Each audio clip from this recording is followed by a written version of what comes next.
이 시간에는 하나님은 급하지 않으십니다라는 제목을 가지고 함께 말씀을 나누도록 하겠습니다. 뒤에 따라붙는 얘기가 있어요. 내가 급하지. 하나님은 급하지 않으십니다. 내가 급하지. 뭐 이런 얘기죠. 버스를 타고 가다가 졸았습니다. 갑자기 깼어요. 후다닥 깨요. 그리고 나서 창밖을 막 살펴봅니다. 그런데 자다 방금 깼고 너무 급한 나머지 그 상황 파악을 잘 못한 거예요. 그래서 내가 내려야 할 목적지를 지난 것처럼 느껴질 때가 있습니다. 우선은 내리고 봐야죠. 더 멀어지기 전에. 그래서 후다닥 내려요. 내리고 나서 주변을 살펴보고 그 팻말을 보니까 아직 도착하지 않은 거예요. 더 가야 되는 거예요.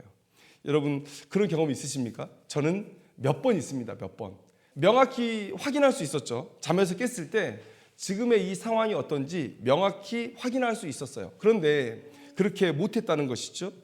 우리가 당황스러울 때는 조급하게 되고 조급할 때는 좋은 판단력이 생기지 않습니다. 여러분 그런데 우리가 언제 당황합니까? 언제 당황하죠? 계획했던 일이 내 통제에서 벗어나면 우리는 당황하게 됩니다. 만약에 상황이 내 계획대로 잘 흘러가고 있다면, 그래서 모든 상황이 내 통제 아래에 있다고 생각하면 여러분 우리는요 10년도 100년도 기다릴 수 있어요. 내가 예상했던 바니까 이렇게 되면 이렇게 되겠구나, 이 다음은 이거구나, 우리는 예상할 수 있기 때문에 10년 아니라 100년도 기다릴 수 있습니다. 그런데 일이 내 뜻대로 되어지지 않으면, 내 통제를 벗어났다 생각이 되면 우리는 사실 1분 1초도 기다리지 못해요. 아까 제가 버스에서 뛰어내리는 거 보셨죠? 이상하다. 그리고 나 후다닥 먼저 뛰어내려 버려요. 당황하게 되죠. 그래서 좋은 판단을 내리지 못하게 되는 것이죠. 하다가 급하게 결정을 내리는데 그 결정이 큰 확률로 잘못된 결정일 수가 있다는 것이죠. 그런데 여러분 한번 우리가 생각해 보세요. 우리가 우리의 상황을 얼마나 통제할 수 있습니까? 물론 어느 부분 우리가 통제할 수 있는 부분도 있겠지만 또 어떤 부분은 우리가 통제할 수 없는 일들이 많이 일어나게 돼요. 여러분 우리가 매일 보는 뉴스 있죠. 뉴스. 새로운 것들이라는 뜻인데 뉴스. 저는 이 말이 이런 식으로 받아들여져요. 나를 당황하게 하는 것들. 새로워서. 그래서 이슈가 되는 거죠. 그래서 뉴스가 되는 거죠. 그래서 나를 당황하게 하는 것들. 그러니까 뉴스가 이렇게 매일매일 넘쳐나는 것은 우리의 삶이 우리의 계획대로 잘 흘러가고 있지 않다. 내 예상을 벗어나는 일들이 세상에서 많이 일어나고 있다. 이렇게 생각될 수도 있는 것이죠. 그래서 우리는 너무도 자주 매우 당황스러운 사건 앞에 마주하게 되는 것이죠. 물론 뉴스는 뭐 국가적인 일, 세계적인 일 이런 일들을 다루고 있기 때문에 뉴스가 우리와 상당히 거리가 멀게 느껴질 수 있어요. 그러나 우리의 삶 속에서도 매우 당황스러운 일들은 계속 벌어지고 있고, 그래서 우리는 그 당황함 속에서 성급하게 결정하고 또 실수하고, 그래서 우리의 삶이 어려움 가운데 처할 때가 많이 있다는 거예요. 이런 일들이 단순히 우리 육적인 삶의 영역에서 끝나는 것이라면 뭐 그런 대로 받아들일 수 있습니다. 내가 실수한 것 내가 다시 주워 담으면 되는 것이고, 그 실수한 것을 내가 감내하면 되는 것인데, 이것이 우리의 신앙과 관련된 문제에서 벌어진다면 매우 치명적인 결과를 만들어낼 수 있다라는 것이죠. 오늘 본문이 바로 그러한 얘기입니다. 사울의 이야기를 우리가 한번 보면 사울의 상황은 인간적인 상황이라면 충분히 이해할 수 있어요. 그래서 오늘 본문의 이야기를 많은 분들이 읽으면서 하나님 너무하신 거 아니에요? 라고 얘기하는 그런 본문 중에 하나입니다. 사울이 뭘 할 수 있었겠어요? 라고 이렇게 변명해 주는 본문 중에 하나라는 것이죠. 사무엘상 13장 1절 2절을 보니까 사울이 왕이 된 지 2년이 됐다고 얘기를 하고 있습니다. 그러니까 이제 막 왕이 된 초보예요. 초보. 그런데 그 이후의 이야기를 읽어보면 사울이 그래도 하나님께서 맡기신 이 왕의 사명을 제대로 한번 감당해 보려고 노력하고 있는 모습이 나타납니다. 자, 3,000명의 정예군사를 뽑아요. 여러분 이스라엘은 오늘 본문에도 나타나지만 정예군이 없습니다. 하나의 국가로 서 있었던 적이 없어요. 왕이 없었으니까. 각 지파별로 자치제처럼 운영되고 있었어요. 마치 미국 생각하시면 될 것 같아요. 여러 개의 주들이 모여서 연방을 이루는 것처럼 12지파가 모여서 각자 지파대로 생활하다가 이렇게 민족적인 위기가 닥치면 모입시다 하고 누군가 깃발을 들어요. 그러면 그곳에서 20세 이상의 장정들이 전쟁을 하기 위해서 몰려옵니다. 만약에 나오지 않으면 하나님께서 뭐 벌을 주신다든지 아니면 그 지파 연합체에서 불이익을 주게 되는 것이죠. 그렇게 전쟁을 해왔는데 사울이 왕이 되면서 이제 우리도 뭔가 정예군을 가져야 되겠다라는 필요성을 느낀 거죠. 왜냐하면 오늘 본문에도 나오지만 뭐 여러 나라, 주변의 여러 나라들이 지금 이 이스라엘을 공격하기 위해서 준비하고 있는 그런 상황이거든요. 그리고 블레셋은 바로 옆에서 항상 이스라엘을 괴롭힙니다. 그래서 이 3,000명의 정예군사를 뽑아서 믹마스와 베델산 사이에 2,000명, 이 2,000명은 사울이 직접 지휘하는 군대고요.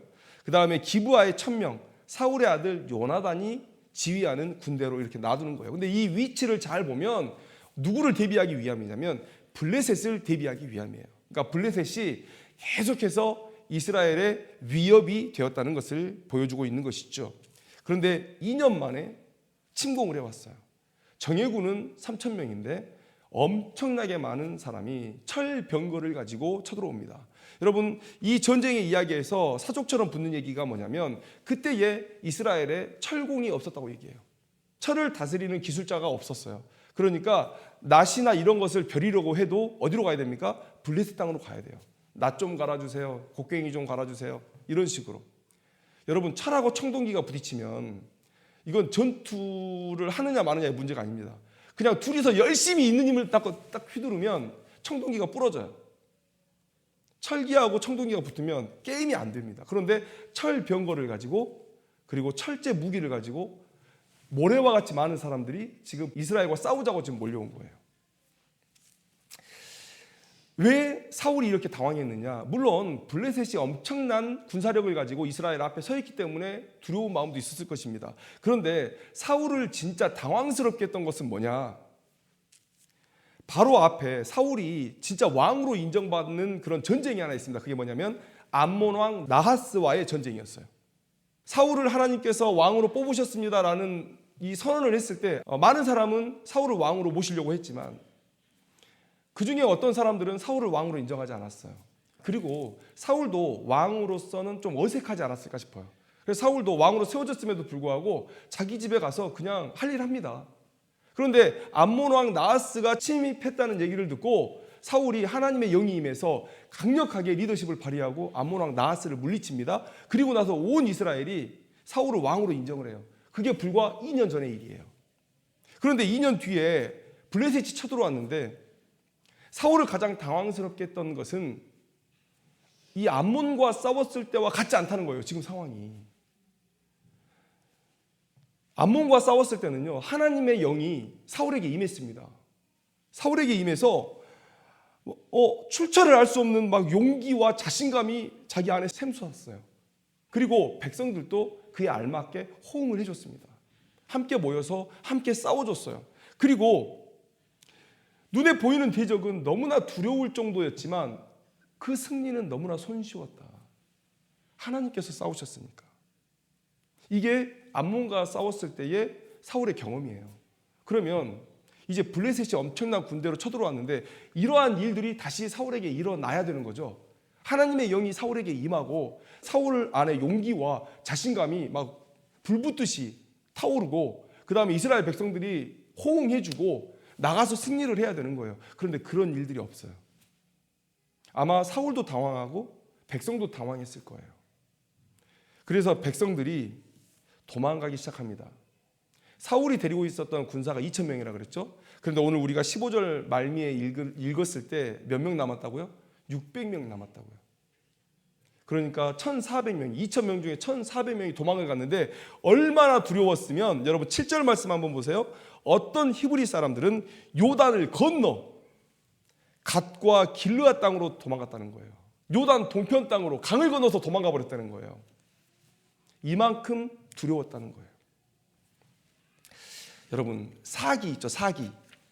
사기는 번개보다 빠릅니다. 사기가 오를 때도 순식간에 올라요. 다윗이 골리앗을 한번 딱 물리치니까 이스라엘 백성들이 없던 사기가 막 올라가지고 가서 블레셋 군대를 이기잖아요. 그렇게 사기가 오를 때는요, 번개보다도 빠르게 쫙 퍼져서 오르기 시작합니다. 그런데 빠질 때는요, 사기가 무너질 때는요, 또 순식간에 무너져 내리는 거예요. 지금 이스라엘의 상황이 이런 상황이에요. 사울이 감당할 수 없을 정도의 분위기가 지금 이 이스라엘 진영에 형성이 되어 있다는 것이죠. 그러면 사울이 뭘 해야 되겠는가? 이스라엘 백성들이 가장 의지하는 하나님의 임재를 그들에게 보여주면 되는 거죠. 여러분, 불과 얼마 전에 홈리와 비느하스의 이야기를 아실 겁니다.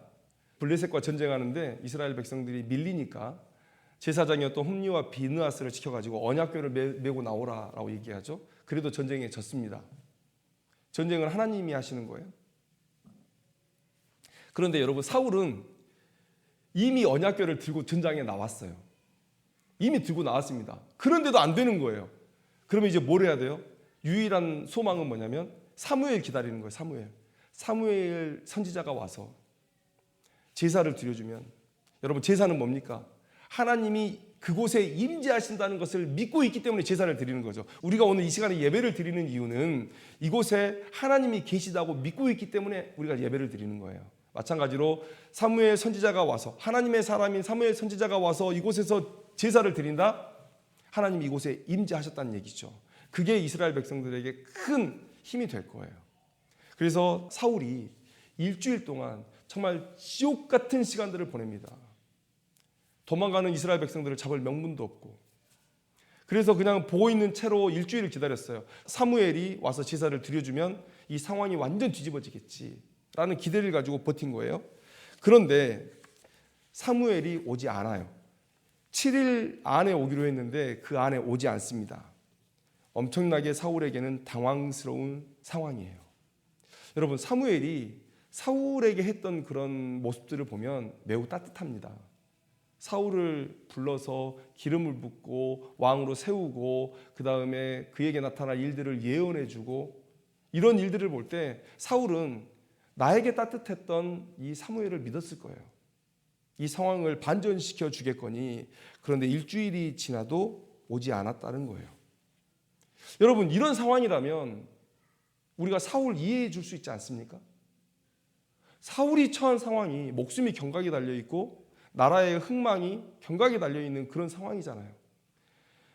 자기가 할 수 있는 모든 걸 다 해보겠다는데 그걸 가지고 비난할 수는 없다고 우리가 변론해 줄 수 있어요. 그러나 인간적인 일이라면 그럴 수 있어요. 우리의 육적인 일이라면 그럴 수 있지만 신앙의 문제라면 그럴 수 없다라고 하나님께서 오늘 본문에서 우리에게 말씀해 주고 계시는 거예요. 여러분, 신자들은요, 삶의 모든 상황 속에서 믿음의 시험을 받습니다. 하나님께서 믿음의 시험을 하시고 그것은 우리를 벌주기 위해 하시는 시험이 아니라 우리의 성장을 확인하고자 하시는 시험이고, 그 성장에 맞는 직분, 사명을 맡기기 위한 시험이고, 우리를 더욱더 복된 상급으로 인도하시기 위한 시험이라는 거예요. 그래서 이 사울도 하나님 앞에 시험을 받습니다. 그런데 그는 하나님을 믿지 못하고 자신의 당황스러움 때문에 잘못된 선택을 하고 이스라엘을 어려운 지경으로 몰아가 버렸어요. 여러분, 10절 말씀에 뭐라고 기록되어 있냐면 번제 드리기를 마치자, 이렇게 되어 있어요. 왜 성경 기자가 이런 표현을 써놨을까? 왜 사무엘은 하필 그때 도착했을까? 여러분 생각해 보세요. 이거 놀리는 건가? 사울 놀리는 건가? 번제 드리자마자 나타나시면 어떡해요? 막 사울이 화났을 것 같아. 이 표현 속에서 우리는 이것이 하나님의 시험이었다는 것을 딱 느낄 수 있어야 돼요. 왜 하필 이 타이밍인가? 그 다음에 13절 보세요. 명확하게 얘기하죠. 사무엘이 얘기합니다. 왕이 망령되이 행하였다. 옳지 못하게 행하였다라는 거예요. 제사장이 또 사사가 제사를 드리는 것은 이스라엘의 500년의 역사 속에 계속 그래왔던 일이에요.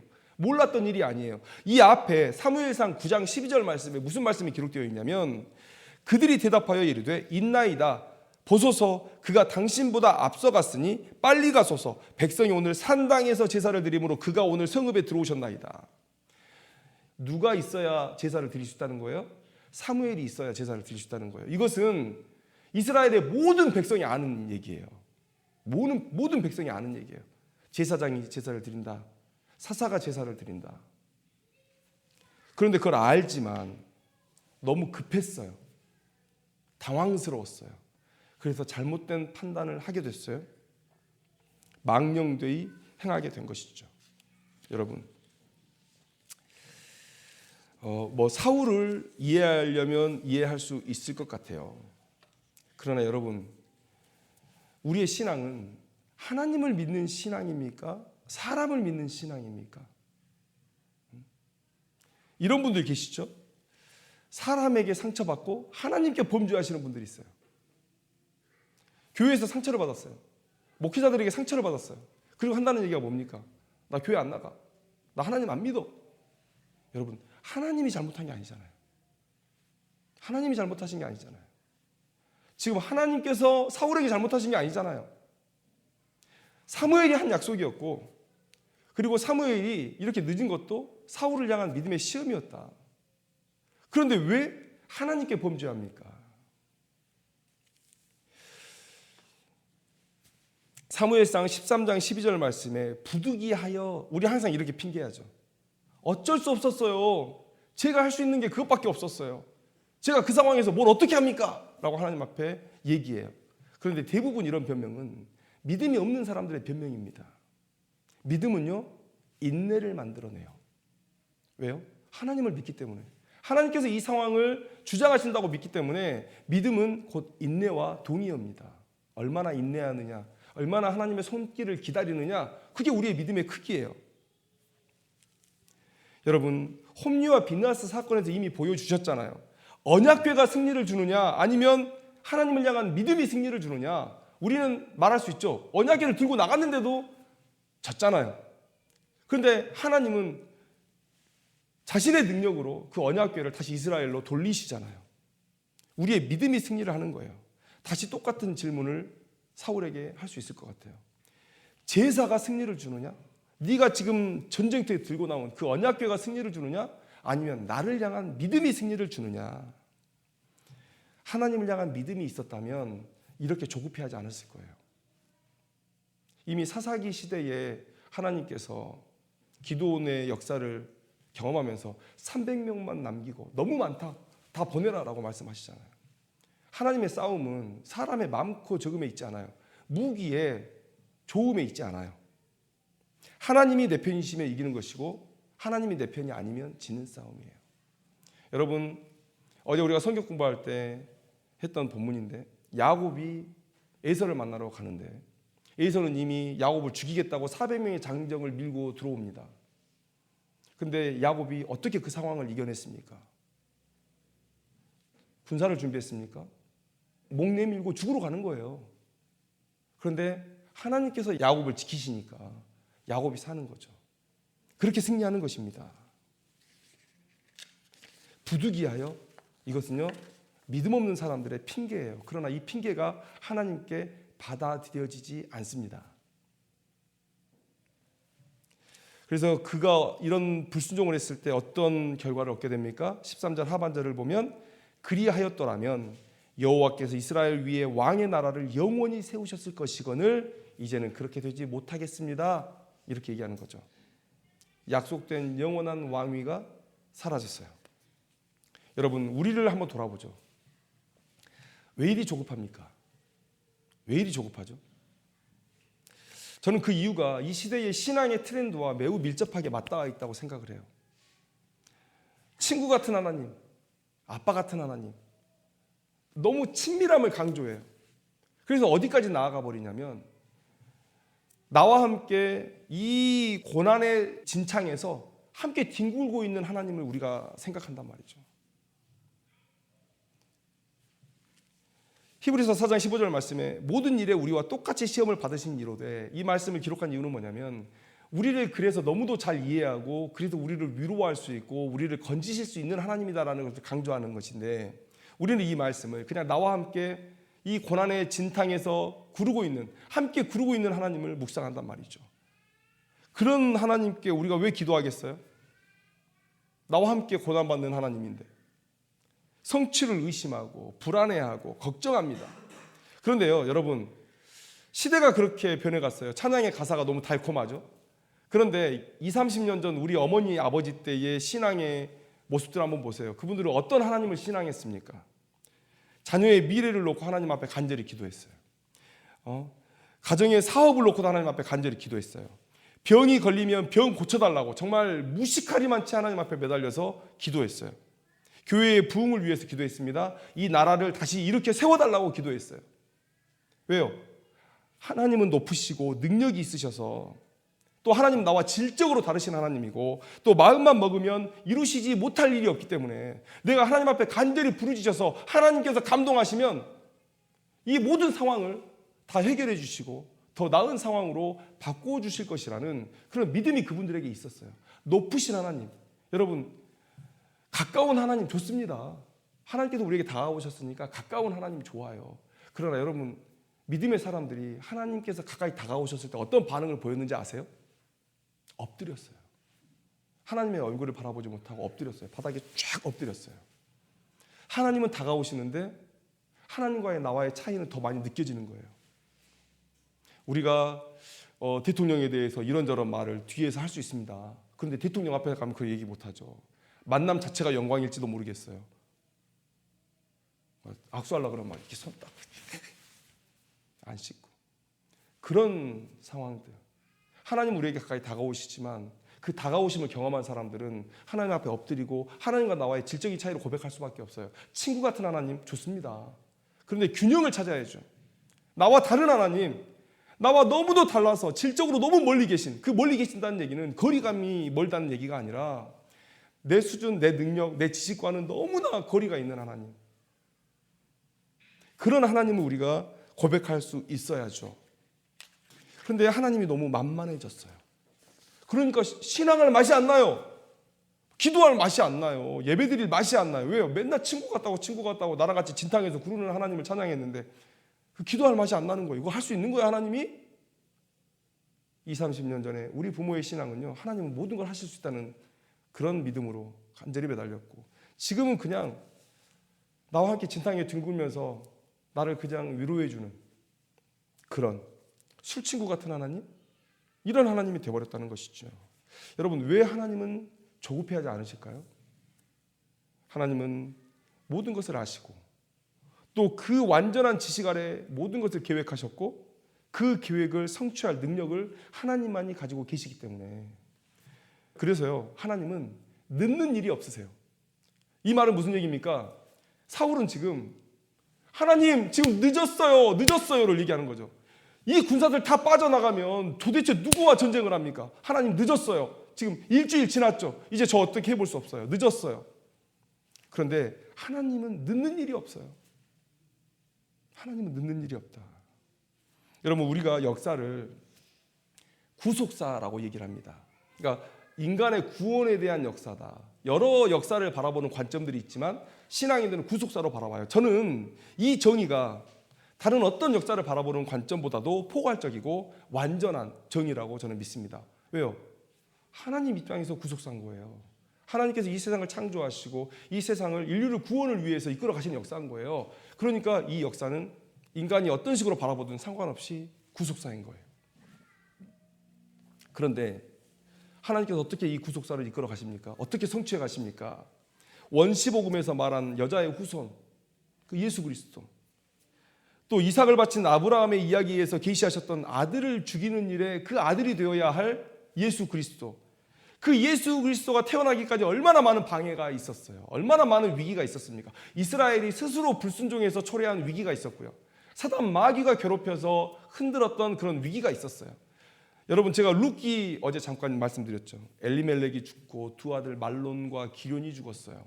이제 그 집은 끝난 겁니다. 대가 끝난 거예요. 그런데 하나님께서 고향 땅에 보아스라는 사람을 예비를 시켜 놓으신 거예요. 누가 봐도 저 집은 망했다, 끊겼다. 그런데 보아스가 기업을 부르면서 이 룻이라는 믿음의 여인, 모압 여인이에요. 모압 여인에게서 예수 그리스도의 조상이 나온다. 누가 상상이나 했겠어요? 여호와의 총회에 들어오지도 못할 민족이라고, 모압 이 민족이 저주를 받았던 민족인데, 그 민족의 여인이 베들레헴으로 시어머니를 모시고 와서 보아스를 만나고, 이 거대한 물줄기가, 출애굽 때 이스라엘 백성들이 가나안 땅으로 들어오는 이 거대한 물줄기가 룻기에서 아주 좁아졌어요. 야, 이거 끊어진 거 아니야? 끊어진 거 아니야?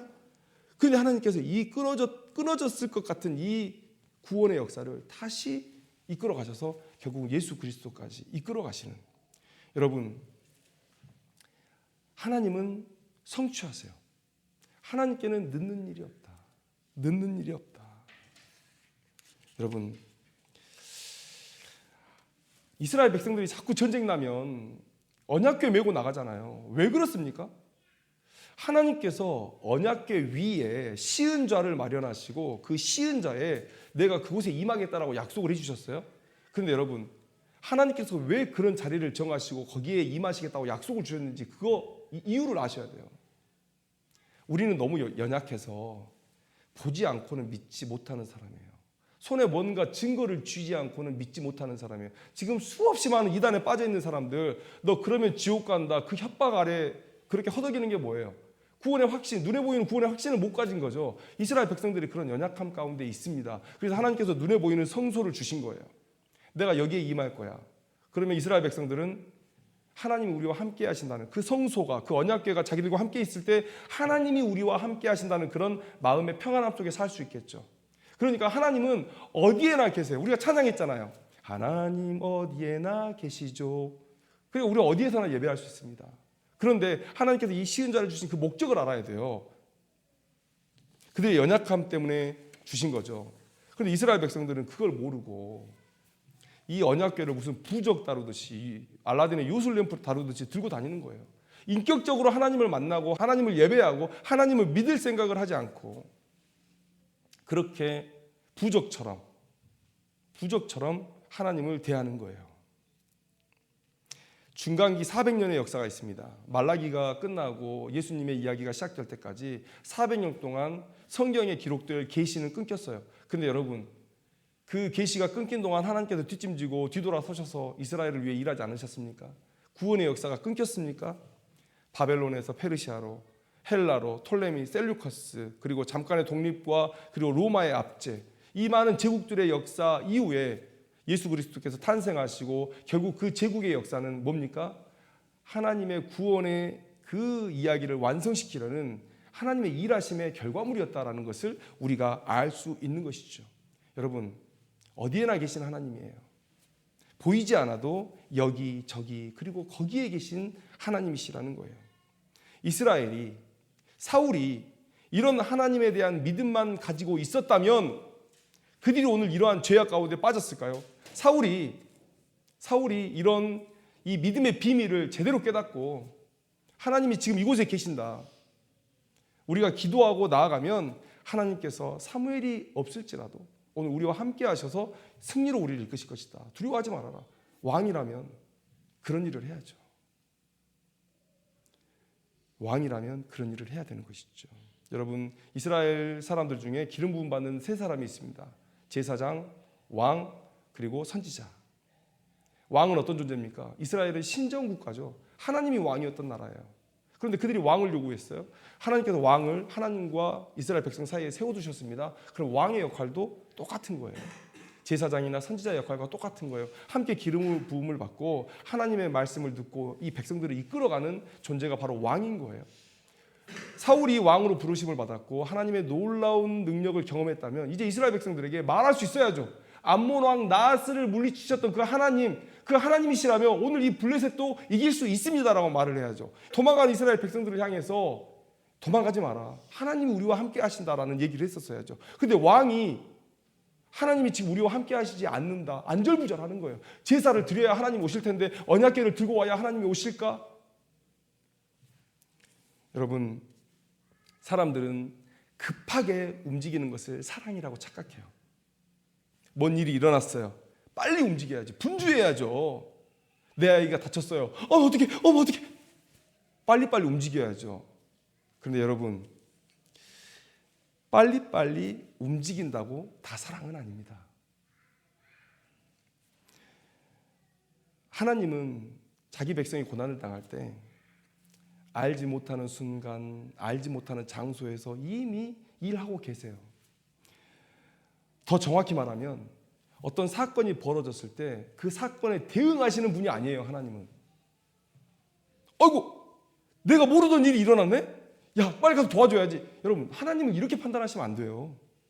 하나님은 어떤 사건에 대응하시는 것이 아니라 그 상황이 그렇게 되도록 주도하셨고 결국 우리의 승리로 그 역사를 마감하실 하나님이라는 거예요. 대응하시는 사랑이 아니에요. 계획하셨고 주도하셨고 이기게 하실 하나님이라는 것이죠. 그게 하나님의 사랑이에요. 그렇다면 여러분 믿어야죠. 하나님께서 사울을 왕으로 세웠다, 내가 이스라엘을 통해서 놀라운 계획을 가지고 있다라고 하면 여러분 그 단순한 믿음, 그 믿음을 가졌어야죠. 하나님이 내 편이야. 그러면 기다릴 수 있어요. 믿음은 인내를 만든다. 여러분 사무엘이 대단한 사람이었습니까? 아니죠. 사무엘이 언제 하나님 앞에 부름을 받습니까? 아기 때. 아무것도 몰라요. 하나님의 음성을 들어본 적도 없어요. 그러니까 하나님께서 부르니까 자꾸 엘리 찾아가잖아요. 3번이나. 부르셨어요? 부르셨어요? 아무것도 몰라요. 그런데 그 모르고 작은 그 사무엘을 하나님께서 쓰신 거예요. 사무엘이 무슨 조화를 부리는 그런 사람이 아니라 작고 연약한데 하나님만을 의지하는 겸손이 있기 때문에 그 사람을 부른 거예요. 왜 사무엘을 기다립니까? 사무엘이 뭐라고요? 사무엘 뒤에 계신 하나님을 믿어야죠. 여러분, 우리의 상황을 완벽하게 지배하고 계시는 하나님을 전적으로 신뢰하는 우리들이 되었으면 좋겠어요. 우리가 급한 거지 하나님은 급한 거 아니에요. 하나님은 느긋하십니다. 근데 여기서 느긋하다는 말은 그냥 우리에게 뭔 일이 닥쳤는데 뒷짐지고 서서히 이렇게 오시는 분이 아니라는 거예요. 그런 분이 아니라는 거예요. 제가 여러분 자신의 딸이 병들어 죽게 된 그 사람이 예수님을 불렀어요. 예수님께서 그 집으로 가고 있는데 혈우병 걸린 여인이 중간에 가로막습니다. 근데 옆에 있는 남자가 아무 말도 하지 않아요. 아니 지금 제 딸이 죽게 생겼다니까요. 지금 당신 빨리 비켜. 지금 나 빨리 가야 돼. 이렇게 얘기해야 되는데 말하지 않아요. 근데 갔는데 진짜 딸이 죽어버렸네. 딸이 죽어버렸어요. 그러면 저는 저 말고 어떤 사람은 예수님 멱살을 잡을 수도 있어요. 에이! 내가 빨리 가자고 그랬잖아요. 위험하다 그랬잖아요. 멱살을 잡고 막 근데 아무 말도 안 해요. 대단하죠? 여러분 다 아신다니까요. 하나님께는 늦음이 없어요. 죽어도 살리고 뒤집어져도 엎으시고 다 하실 수 있는 분이에요. 하나님의 느긋하심은 여기서 느긋하심은 이제 내가 원하는 시간에 하나님께서 응답하지 않으시는 걸 얘기하는 건데 하나님의 느긋하심은요 우리를 사랑하지 않아서도 아니고 능력이 없어서 다른 방법을 찾고 있으심도 아니에요. 그 모든 상황이 자신의 통제 아래에 있기 때문에 느긋하신 거예요. 여러분 다윗의 믿음을 우리가 본받았으면 좋겠습니다. 마지막으로 이 한마디만 드릴게요. 여러분 다윗에게 왕위를 주셨어요. 그런데 다윗이 이 사울을 죽이고 왕위에 올라가도 하나님께서 책망하지 않으실 거예요. 왜냐하면 그렇게 왕위가 바뀌어 오니까 역사 속에서. 그런데 다윗이 하나님께 기름 부음 받은 자를 죽일 수 없다면서 계속해서 물러납니다. 또 온 이스라엘의 왕으로 부르심을 받았는데 유다 지파만 자기를 왕으로 받아들여요. 베냐민 지파만 자기를 왕으로 받아들이고 다른 지파들이 다윗을 왕으로 받아들이지 않습니다. 그런데 7년 반 동안을 기다려요. 반 동안을 기다려요. 왜요? 왜 이렇게 기다릴 수 있습니까? 하나님께서 나를 왕으로 세우셨으면 하나님께서 일하시겠지라는 그런 믿음. 그렇다고 해서 다윗이 손 놓고 아무것도 안 했습니까? 아니요. 쫓기는 중에도 이스라엘 백성들을 보호하기 위해서 노력했고 믿음을 잃지 않으려고 노력했고 유다의 왕으로 섰을 때도 하나님께서 맡기신 사명을 제대로 감당하면서 기다렸죠. 기다린 거예요. 나태하는 게 아니라. 그렇게 했을 때 하나님께서 이루셨다라는 거예요. 여러분 믿음은 뭡니까? 믿음은 하나님과 보조를 맞춰서 걷는 거예요. 나 혼자 빨리 뛰어가지도 않고 하나님 저기 가시는데 나 혼자 뒤에 처져 있지도 않고 하나님과 함께 동행하면서 보조를 맞추면서 걸어갈 수 있는 것.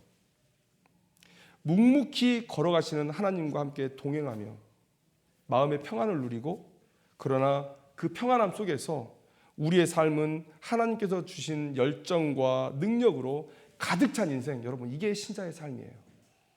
여러분 조급해하지 마세요. 여러분들이 원하시는 어떤 삶의 목적이 있을지도 모르겠어요. 그게 하나님과 뜻에 맞닿으면 하나님께서 반드시 이루어 주실 것이고, 그게 하나님의 뜻과 다르다고 하면 여러분들을 다시 더 좋은 방향으로 이끄셔서 함께 여러분들의 삶을 이끌어 가실 것입니다. 조급해하지 마시고 하나님과 보조를 맞춰서 함께 걸어가는 그런 귀한 인생 되기를 주님의 이름으로 축원합니다. 기도하겠습니다.